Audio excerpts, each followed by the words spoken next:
Le fœtus, à mi-chemin de son évolution, est encore bien petit. Ses organes sont déjà formés et en place.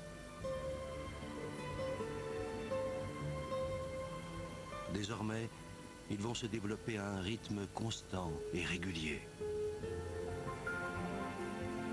Fille ou garçon? Sur le plan génétique, la partie est jouée depuis l'instant de la fécondation. Mais le sexe de l'enfant restera longtemps secret, jusqu'au 3e mois. C'est à cette époque-là de sa vie que se dessinent les organes génitaux qui lui permettront, le jour venu, de procréer à son tour. Le bourgeon génital évolue.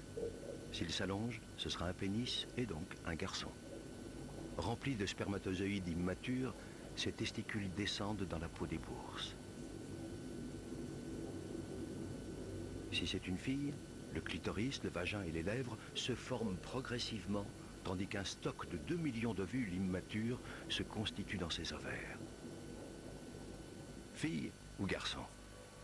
Barbara et Manu sont impatients et curieux, et aujourd'hui, justement, ils vont savoir. Vous voulez savoir ce que c'est?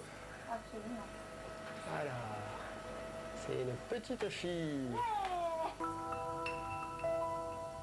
Grâce à l'échographie, le mystère est levé. Ce sera donc une fille. Rappelez-vous, le grand loto de l'existence. Le spermatozoïde de Manu était porteur du chromosome sexuel féminin. Ici, nous entrons dans le monde fascinant de l'hérédité, et c'est au microscope qu'il faut observer ce prodige de la nature. Au commencement, à l'instant de la fécondation, la combinaison des patrimoines génétiques de Barbara et Manu a donné naissance à un œuf unique, portant toutes les potentialités de leur future petite fille. Ces caractéristiques sont inscrites au cœur des gènes et ces gènes sont enfilés comme des perles sur un long collier qu'on appelle l'ADN. Mais la magie ne s'arrête pas là.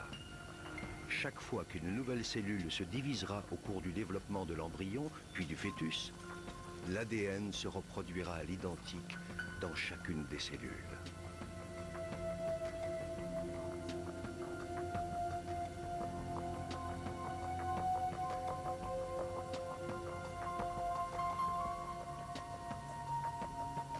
L'ADN, ce long fil de vie n'a pas fini de révéler ses mystères. Il porte donc cette fameuse hérédité que les parents lèguent à leurs enfants. La couleur de nos yeux ou de nos cheveux, notre groupe sanguin, mais aussi nos forces et nos fragilités. Tout semble donc inscrit dans nos gènes. Mais nos combinaisons génétiques évolueront dans le temps, seront soumises à notre environnement.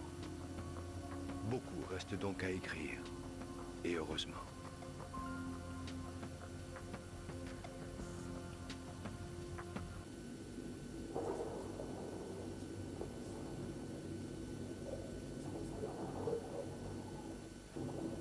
Le futur bébé absorbe de plus en plus l'eau du liquide amniotique. Depuis le 4e mois, ses reins fonctionnent. L'évacuation devient naturelle, il fait pipi.